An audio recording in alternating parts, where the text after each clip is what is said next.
What's up, guys? There's a new movie coming out this weekend called Bone Lake, and it attempts to turn up the sex appeal in horror movies, but does it do it? Let's find out.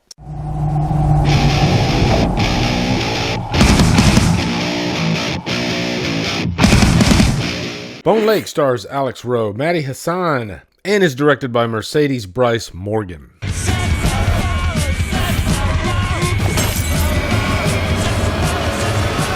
What's up, guys? Welcome to a brand new 2025 review. This is a movie called Bone Lake. I just recently heard about this movie coming out this weekend. I actually got a screener link sent to me for it.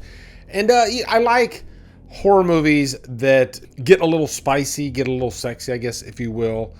This is what that is, or I guess what it attempts to be.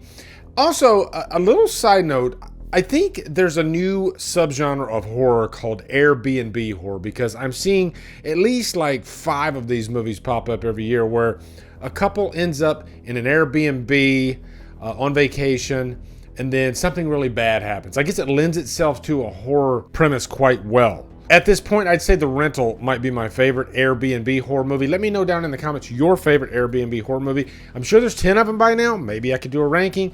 I'm calling it right now before somebody else does it, even though I probably won't do it. But anyway, let's dive in. Let's give you a quick plot synopsis. You have this couple. They come to this Airbnb, Sage and Diego. Sage is played by Maddie Hassan, and Diego is played by Marco Pagosi. Maddie Hassan looks spitting image of Florence Pugh. I couldn't help but notice that along the way in the movie. Sometimes she looks even more like Florence Pugh than Florence Pugh does. It's crazy. But, you know, everything's nice and hunky-dory. And then all of a sudden, this other couple shows up at the Airbnb. And we covered this in Barbarian, right? Where one person shows up and then another person's like, whoa, no, this is my Airbnb. And then they're like, have to come to some sort of agreement. Same thing here. And this other couple, they are Will and Sin, C-I-N. Which I guess is fitting because they're the big question mark of the movie. This is a spoiler-free review, so there's definitely stuff I can't tell you because this movie has a lot of spoilery type stuff. But I can tell you that this particular couple, almost immediately, they are a red flag. They start flirting with the other couple, like individually, they pull them off. And then they use their words against them when they split up, and then the men get together and the women get together, or vice versa. But you can tell that this couple, Will and Sin, are up to no good. That's established immediately, but you just don't know what their story is, why they're doing the things they're doing. And all of that is unfolded, as you go along in the movie. And as always, we have the innocent, I guess, couple, Sage and Diego. And I think what works about these movies is if there is like a problem with the main couple. Sage happens to be the breadwinner, and Diego, he is the aspiring writer. When the man has to depend on the woman financially, then of course that can present problems. We covered this in Speak No Evil as well. I started thinking about this. And another side note, what is the deal with horror movies and men being complete and utter pussies in movies these days? I don't get it.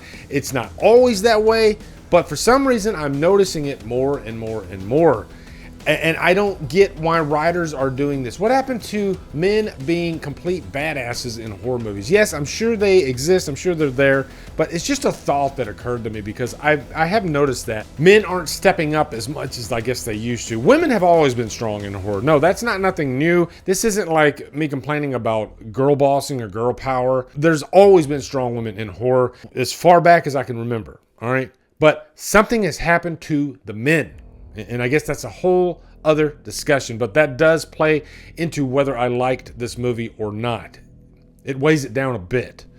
That is the character. They chose to write the character this way. That's fine. I think you can have a character like this that sort of depends on the woman, but he can still be a strong man, right? Through his actions. Diego doesn't really do that throughout this movie. He's constantly shit upon. And since I'm talking about that, let me give you one example, okay? There is a scene where Diego, he's wanting to propose to Sage. And he tells Will about this. And of course, Will uses that against him later. And he actually has Diego's ring, his grandmother's ring. Any normal man would be like, no, hell no, but not no, no. Give me that freaking ring back. What are you talking about? Or me and you, or we're gonna go outside and we're gonna have a come to Jesus meeting, all right? But no, Diego does not do that. He is pretty much just a flat out wuss, okay? And I know I probably gave you a little bit too much, but that's just one little scene, and it is something that plays into what happens later in the movie, all right? I'm not gonna spoil that, but I just had to kind of state my case about men in horror these days. What the hell? And prove me wrong, guys. Let me know down in the comments, hey, no. This particular horror movie has very, very badass, strong men in it, or a man. I'm sure there are. So now that I've got that out of my system, that is one big negative I have about this movie, but there are some positives as well.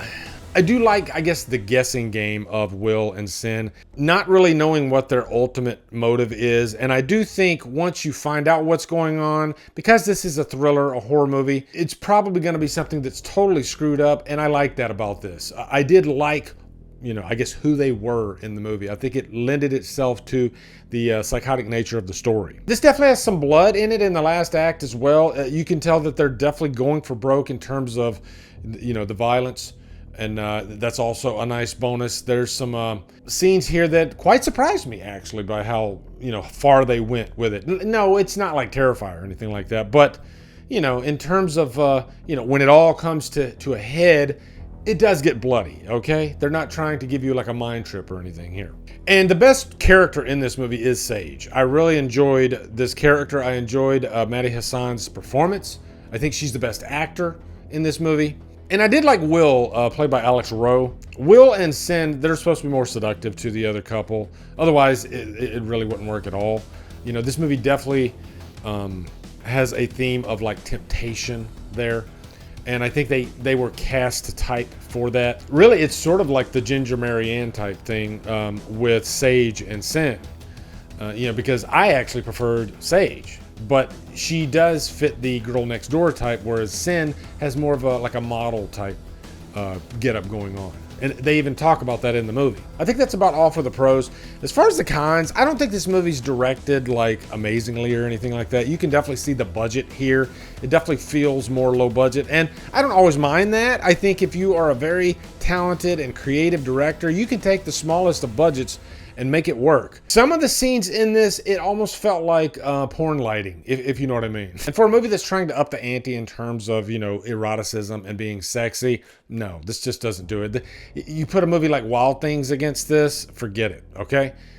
They still kind of hold back when it comes to that stuff. Yes, there is a little nudity in the movie, but I think, it's just I think this is just the current age we live in. We just don't see that stuff as much anymore in movies. And I guess that's fine. It's just a different age, right? And also another thing that kind of irked me, and I usually don't give this kind of con, is some of the editing felt a little bit amateur. And I can say that because I'm an amateur editor, okay? When I edit my videos, right? I don't go crazy to edit my videos. I try to make the presentation as smooth as I possibly can. But I can tell when a movie, it doesn't have like, the greatest editing. And I think, especially in some of the action sequences, you can tell that everything's kind of cut according to what's going on, and it just looks obvious. But just a foot stomp, Diego as a character really disappointed me. I wanted this guy, because he's supposed to be the guy that we're rooting for. I wanted him to be a little bit stronger, maybe a lot stronger. And he just wasn't that. And that's just, I guess, a personal preference for the character. And that's kind of cheating when it comes to criticism, because that's what he's supposed to be, I guess. But I guess I'm just tired of that trope, right? So overall, guys, I'm going to give this movie, I'm going to give it a super, super low humdrum. It almost gets a 2 hours lost. But I did have some fun with it when I was watching it. But you could file this under disappointment. There's those movies throughout the year that when you watch them, ooh, I really like this premise. This is kind of fun, but then it just doesn't pay off in the end. So this is more like a disappointment than anything, right? Because I think it should have been a lot better. But, you guys might think different than me, so go see it this weekend. Let me know what you guys think in the comments. Looking forward to hearing your thoughts. Also, be sure to come over to Killer Flicks, where we talk horror all day and every day. And on Fridays, we do FIFA on Fridays. Follow me at Drumdums on my social. Support me on Patreon. Become a channel member. Buy me coffee. Guys, thank you so much for watching. Have a good day. And Drumdum out.